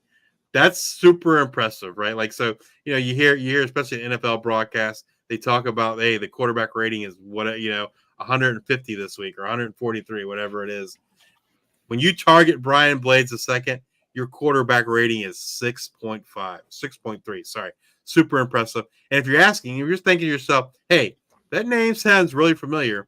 Well, there's a reason. His dad is Brian Blades, wide receiver from Miami that played in the NFL for the Seattle Seahawks, was a Pro Bowler there for the Seahawks at wide receiver. Coming in at number 4 is safety Jaden Vosen. He is the twin brother of Devin Vosen, who we interviewed earlier this offseason. He has an adjusted net yard against of negative 0.32. He's averaging 5 tackles per game for the Jaguars. And rounding out our top 5 is safety Caleb Weaver from Sam Houston, an adjusted net yards per coverage snap of negative 0.22. And he has 3 pass breakups on the year, which ranks 8th among the G5. And that's going to do it for our 2020 players for week 3. Moving on to our G5 Hive week 3 waiver wire honey. And we're going to get started with our quarterbacks. Over to you, Luke. All right. So this week I've got quarterbacks. Now, when I'm looking at them, and I'm looking at, again, we're trying to look at guys who are 30% owned in leagues and in Fantrax or less. Obviously, these are not in any particular order, but Caden Veltkamp is the guy that we got to kind of be looking at right now. He's averaging 21.5 points per game. He is 10% rostered. Just came off of his 27 for 30 performance for 398 yards and 5 touchdowns. A lot of these, other than Veltkamp, a lot of these guys are going to be in that 20 points per game, with the exception of one guy that I'll mention a little bit later. But then we got Mikey Keene. He's 24% owned. He's averaging 17.3 points per game. The thing that I like about Fresno State is they have 13 touchdowns. Obviously, you score touchdowns, you score points, they score fantasy points. That is 39th in the nation. We've got Christian Veer. He's 1% owned. He's on a bye this week. Then they have a game and then another bye, but he's averaging 20 points per game. So maybe you want to wait a little bit. But he's a guy that, you should maybe watch out for. Like I mentioned, then we've got Brendan Lewis, 20% owned. He's scoring 18.4 points per game. They've had 12 red zone attempts so far this year. 4 of them coming. 4 of their touchdowns have come from the rushing side. 5 have come from the passing. Those 12 red zone attempts are 43rd in the nation, which not too shabby there for Nevada. So depending if they decide to go more pass happy, this is probably happy medium there. So that 18.4 probably a pretty good number there for Brendan Lewis. And then another guy. Let's see. I don't have written down here. Give me a second. We'll get back to him. Can we go to the next slide?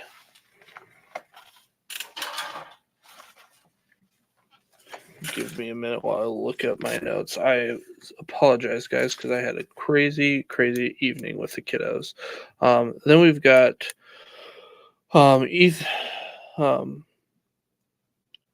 Ethan Vasco there for Coastal Carolina. 25% owned, 35th in red zone appearances. He's scoring 19.2. They're scoring 15 touchdowns, with his 21st in the nation. So that is pretty good there. Tucker Gleason is a guy that I really want to make sure that we know about. 23.8 points per game. He's one of the few that are over that 20 points per game threshold. 21% owned. They are scoring in the 17 touchdowns, 14th in the nation. So they're, obviously, again, scoring touchdowns, getting you points. 17 red zone with appearances, with 6 rushing and 7 passing. And then you've got Skylar Locklear. He's 2% owned, scoring you about 20 points per game, getting you roughly 2 points every week just rushing, so that negates an interception or fumble, whatever. So he's giving you a little bit there with his legs, which is important because pretty much him and Jackson there in the backfield. Then we've got Mensa, 10% owned, scoring you 16.1 points per game. Once conference play comes in, I think Mensa will be a great player to add. And then Emmett Brown, 4% owned. Talked about him in the 2020 group, 23.1 points per game. They have 9 red zone appearances, 1 rushing, 5 passing. So you like that. Red zone attempts, again, with looking at Locklear and Vair, they are the lowest. UTEMP with 8 red zone appearances and Georgia State with 9. So obviously those aren't great. So I'd have them at the lower level of my, adding. But now if we go back to the previous slide and we have Jacksonville State quarterback Tyler Huff comes in week 1 against Coastal Carolina, and since taking over, he played at Louisville, scored you 26.5 points, and then last week against Eastern Michigan scored 28.44 points. And what really sticks out to me is in those 2 games that he started, he had 18 rush attempts. Again, not with sacks. The following game, he had 14. He had 101 on the ground and 1 touchdown in his first start, and then 80 yards and no touchdowns in the second. So getting you a lot there on the rushing, something to keep in mind when you're looking for a quarterback. Like I said, a lot of these guys, not in any particular order, are scoring you right around that 20 points. Really want to look at Tyler Huff is a good option. Feldkamp, Vair is a potential guy. Tucker Gleason, and then if you need somebody with some legs, Skylar Locklear, and then Emmett Brown. And honestly, if there's anybody in that 2020 slides and they're on your waivers, they're a good option too because they're getting you the opportunities and the yardage. All right, let's move over to the running backs. So the first one I want to mention, running backs are thin in any kind of fantasy format, and the G5 is no different. So we talked about Braden Sloan in our 2020 guys. Like he should absolutely not be under 30% owned, and he's just under the threshold at 29%. He's heavily involved in this offense. As Luke mentioned in the 2020 segment, he is leading the G5 in terms of receptions per game, and he's also the lead running back carrying the ball. So, he should be a priority add. Coming up, MAC conference play coming up. Braden Sloan needs to be on your roster. He's someone that's gonna win you some games here in the coming weeks. So hopefully we're not talking about Braden Sloan next week. Another, I think, guys, a priority add is Billy Lucas at Liberty. As we mentioned, currently Billy Lucas is only 6% owned. Quentin Cooley had that injury. It does not look good, according to Jamie Chadwell there. And if Quentin Cooley goes down, Billy Lucas is the man, and he's going to kind of see that workload that Quentin Cooley saw last season when Quentin Cooley was the only guy that was healthy for Liberty. And so, you need to hedge those bets. And if you're not doing it, one of your co-owners is. They're going to be pretty high on Billy Lucas just because he has potential workhorse written all over him if Quentin Cooley is out for the season or an extended period of time. Next up, running back Javon Jackson, UTEP. We've talked about him, I feel like, every week on this show. He's only 24% owned. He's not necessarily he's not the sexy ad that Braden Sloan or Billy Lucas is, but he is a workhorse back for UTEP there. UTEP's not very good, but Javon Jackson is the one kind of carrying the load in terms of running backs for UTEP.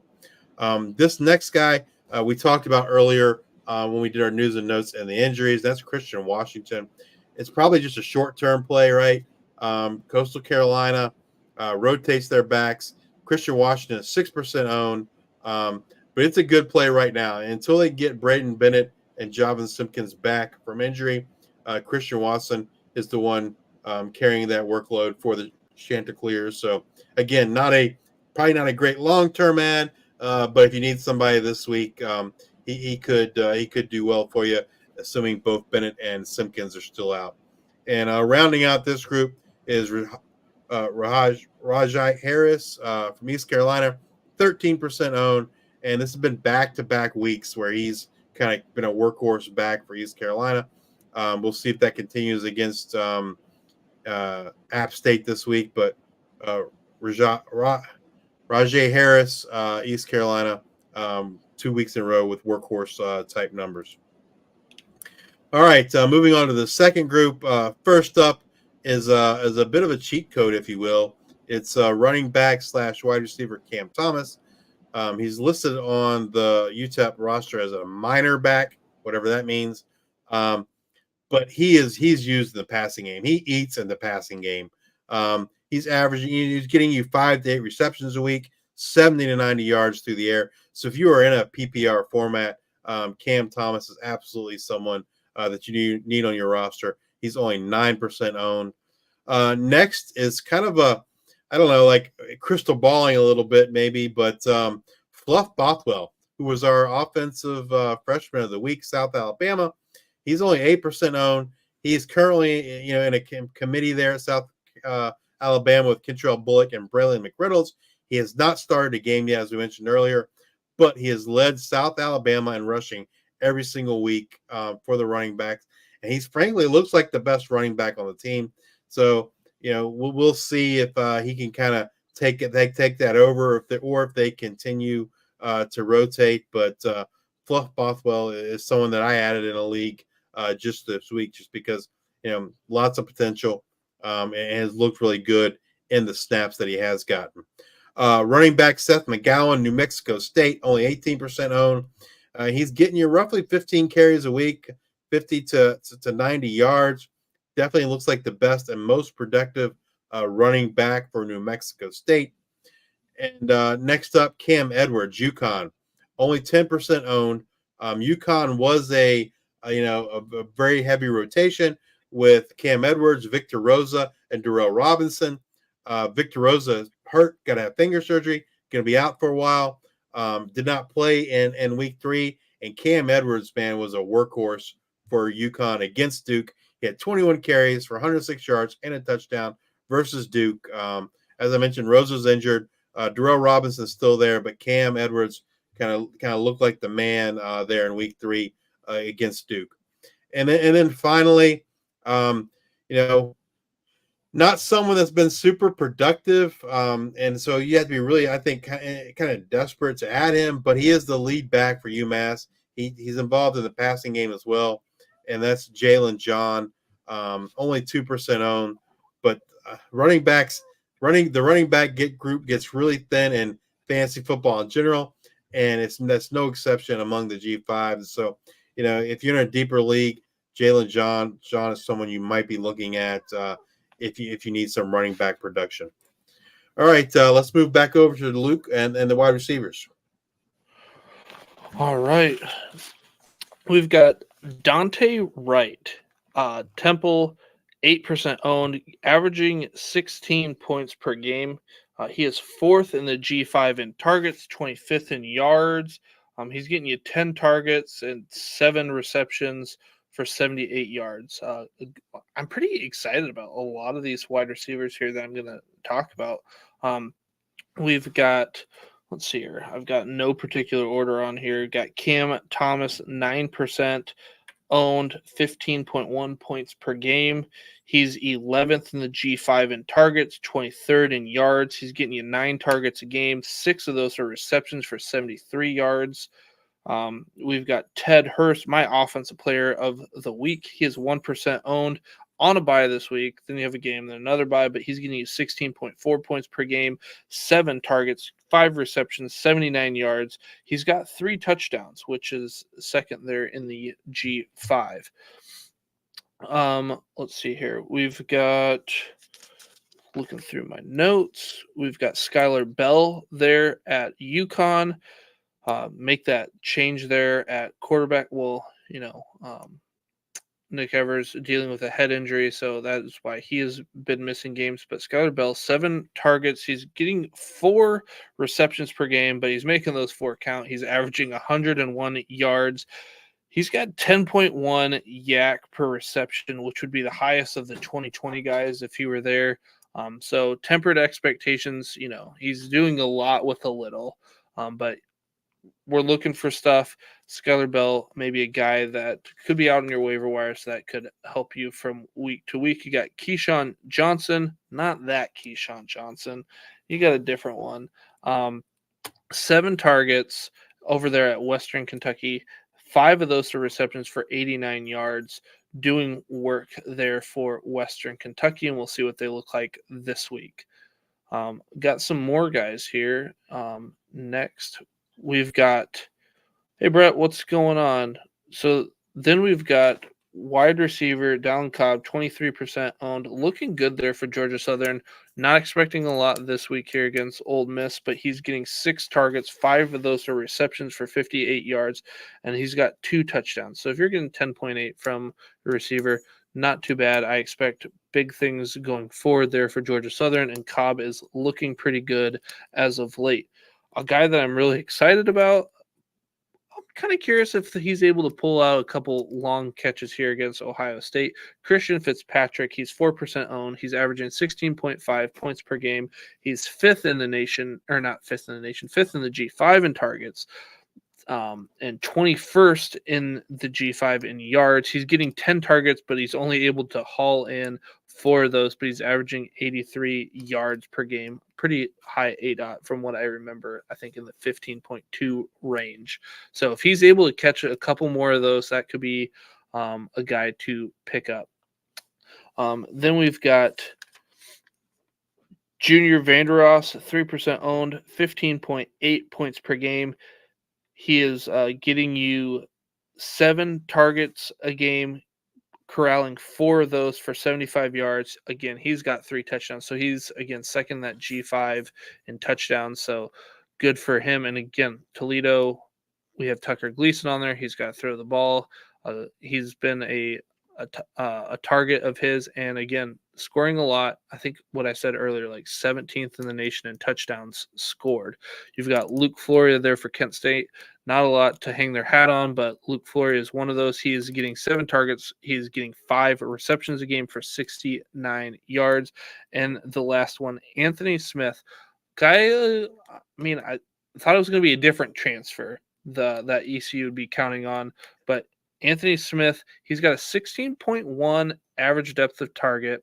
He's only got 4.1 yards after catch per reception. So he's kind of catching it, going down. He's a little, it's not great, but he's getting 5 receptions on 7 targets, 93 yards, and 2 touchdowns. So again, if ECU is putting up some points, again, they've got a Jake Garcia who's throwing the ball, a lot of danger throws, but some of those going there to Anthony Smith, a guy to keep your eyes on. And that is my wide receivers that I wanted to highlight this week. All 10 of them. We're digging in deep, and there was a lot. Cobb was probably the fantasy point wise one of the lower number totals, but we had a lot of 16-point guys just sitting out there on waivers, available in 30% or more in leagues. Justice, what do we got for tight ends?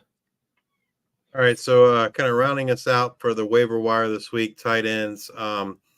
Before I talk about these guys, I just want to mention there's 3 guys on that we talked about in 2020. Did not repeat those guys here in terms of the graphics, but Tanner Koziel, 29% owned, 7.5 targets, 50 yards a game. Like, hopefully next week he's above that 30% threshold. Dorian Fleming, only 11% owned, 6 targets, 48 yards a game. And then Colin Weber, 3% owned, 4.7 targets, 48 yards per game. And like Luke mentioned, even with that quarterback change, he was still targeted in week 3. He was tied for the team lead in receptions with 5 in week 3 for Charlotte. So, Kozial, Dorian Fleming, Colin Weber, all those guys will take priority over these next 5 guys I'm going to mention here. But first up, Bowden Grown, Rice, 13% owned, averaging 4.7 targets per game, but only 21 yards. Unfortunately, that Rice offense is just not looking like we expected. But maybe they'll turn things around here soon. Next up, Anthony Lanfear, Memphis. Hadn't really done much at all the previous 2 weeks, but had a huge game for Memphis in week 3 against Florida State. He is only 7% owned, and maybe that's a sign of things to come. Maybe he'll be more involved in the offense. I don't know, but tight ends a virtual wasteland, and so something to kind of monitor. He had that big game week 3 against Florida State. Kind of been a staple on this segment. Eli Wilson, Appalachian State, only 9% owned, and he's just kind of steady performer, right? He's going to get you 5 targets, 3 or 4 catches, and 40 yards a game. Nothing too flashy, but he's going to do it each and every week. Someone new to the list this week, Anthony Torres from Toledo, only 5% owned.